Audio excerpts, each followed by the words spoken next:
Buster drama The Tourist on BBC One, and in the new year he's back on the big screen in Belfast, written and directed by Kenneth Branagh. I'm delighted to say our guest this morning on Breakfast is Jamie Dornan. Good morning to you. Good morning, Nicki. How are you? I'm really well, thank you. Very well indeed. How are you? Did you have a good Christmas? I had a brilliant Christmas, yeah. We were had the whole family over in Ireland and just got back late last night. So, yeah, we had a great time. Oh, and I believe, looking at your Instagram account, you went into the sea on Christmas Day. Was that over there? I did, yeah. We went there. It's pretty cold, I got to say. Yeah, we went in. We were pretty good about it. My wife's a big sort of cold water swimmer, so now and again she convinces me to do it too. So we went in Christmas Eve, Christmas Day, Boxing Day. So, yeah, it was good fun. Cold water swimming and freshwater swimming has completely taken over, hasn't it? Yeah, it has. It's you know, I think the health benefits are pretty massive if you look into it. And you do, like, it's always an awful feeling going in, but then you feel amazing after. And actually, my wife, she hasn't done them for men yet, but my wife has a company called Wilding where they're these like fleece-lined boiler suits that you put yourself into after, so that makes it a wee bit easier to get out. My friend's got one. It looks like, I mean, I know there's lots of different brands. It's like a walking duvet, isn't it? Yeah, it's kind of amazing, yeah. I'm going to be a spectator on that one. A spectator sport. Okay. Yeah. Now, before we talk about your new project, something came online this morning, actually. A piece saying that you've confessed that you've always wanted to do comedy. Is that really true? Yeah, I mean, I think early on in my career, I kind of wanted to do more of it, and then sort of, end up playing a couple of pretty dark characters, and then, you find yourself further away from that. But then I did one last year. I did one with Kirsten Wiig and Annie Mumolo, Barb and Star Go to Vista Del Mar, which is like an outrageous, very silly comedy. So I feel like it's up to my quota a wee bit. But yeah, I'd like to do more of it at some point, yeah. I was watching the trail for that last night. Certainly, like, you had tongue-in-cheek on the trail. Loved it. Well, let's talk about this brand new show, The Tourist. I managed to watch it yesterday. I was hooked. And I'm just going to put it out there. I was hoping that they were going to send me 2 or 3 episodes for me to watch, and they didn't. They only sent me the first one. I was barred from watching anything. But it is a proper thriller. Yeah, it is. If they sent you too many, you'd be up too late and you wouldn't have been able to get up for your breakfast show, so it's probably a good thing. It is. It is a good thriller. Like, it has all the brilliant sort of thriller aspects, but then also, Harry and Jack Williams, who created it, they play around with tone a lot, so there's a lot of sort of there's a lot of comedy in it, a lot of sort of dark, twisted comedy in it. So I think it's unexpected. I feel like just when you think you know what the crack is with this, it turns on its head and you go down a different path. So hopefully for the audience, that means they'll commit to it for 6 hours and get a lot out of it. They will. Edge of the seat stuff. I loved it, but I'm not allowed to give anything away. But what I can say is set in the outback in Australia. Where did you film it?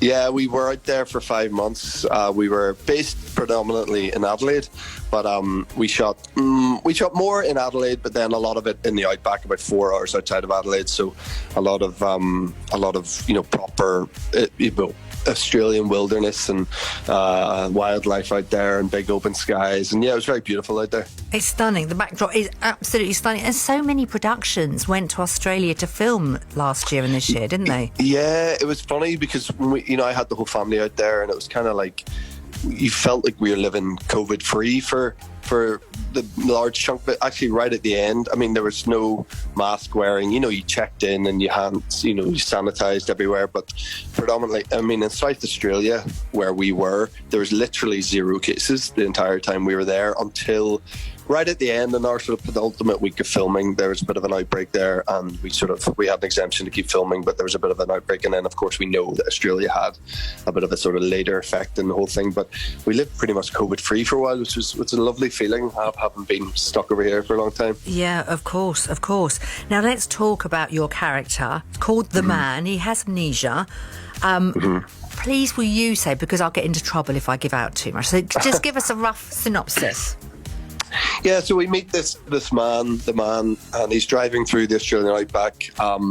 Seems pretty happy with himself. He's singing along in the car, and life looks pretty good, I guess. And then a massive truck comes and there's a big car chase, and the truck eventually runs him off the road. And wakes up in hospital and he's no memory of who he is, and then we basically spend 6 hours trying to piece together who this guy is, why this guy from sort of Northern Ireland is out in the middle of the Australian outback, and his reasons for being there, and why people are trying to harm him, and it sort of unravels in the most unexpected of ways. I was going to ask you, is it difficult doing interviews to talk about it without giving away? But I think you've done a really good job there. Honestly, Nicki, for this one, it's crazy because there are so many plot twists in this, and with just a lot of very sort of awkward moments between Shalom Brooke Franklin, Danielle MacDonald and I, the three sort of main cast, and it just trying to looking over at each other going like, can we say this? Like, are we allowed to say this? I mean,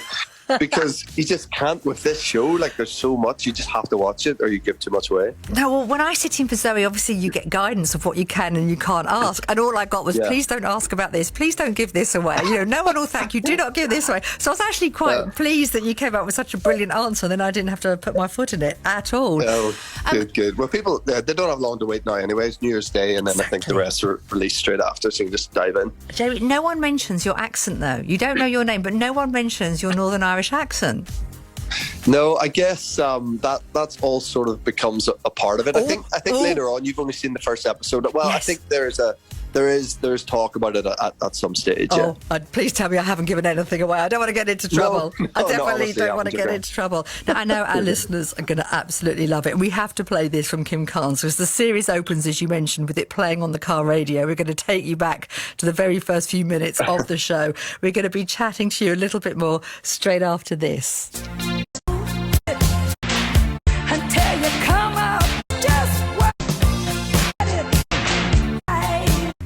It is, yeah. I'm sort of sweating here.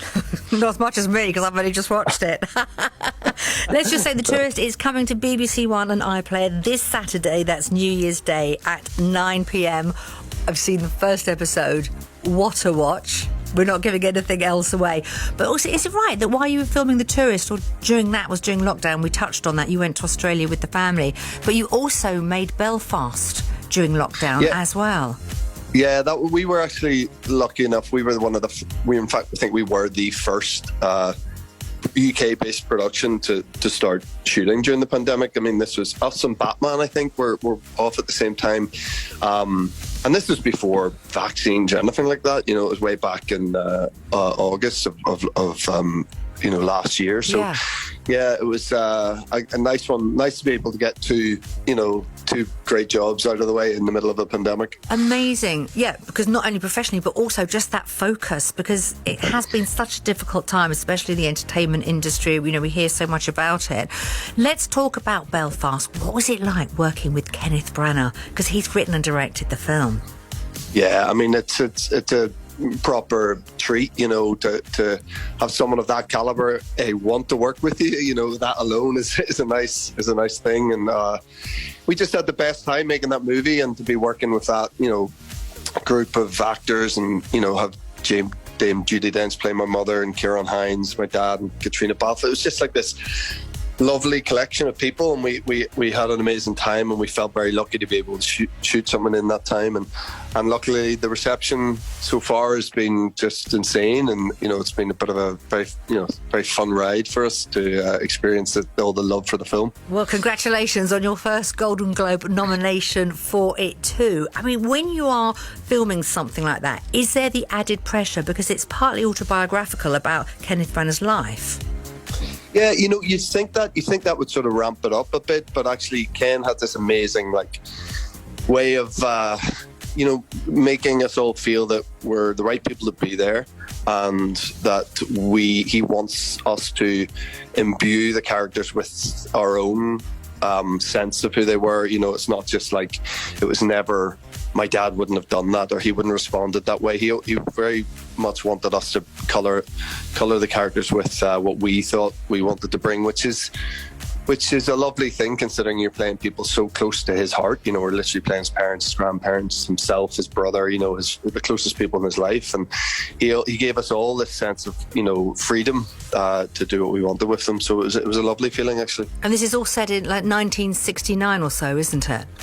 Correct. Yeah, that is when that's when the conflict started. That ran for 30 years, and that is when Ken was a 9-year-old boy living in working class estate in North Belfast, and his family made a decision, and not an easy decision, but made a decision to get out of Belfast at the beginning of the conflict and move to Reading and start a sort of new life. And so it's very much a sort of take on that time of his life. I'm very much looking forward to it. If I ever meet Kenneth Branagh, I definitely won't be calling him Ken, but it made me smile that you do, because you're best of friends.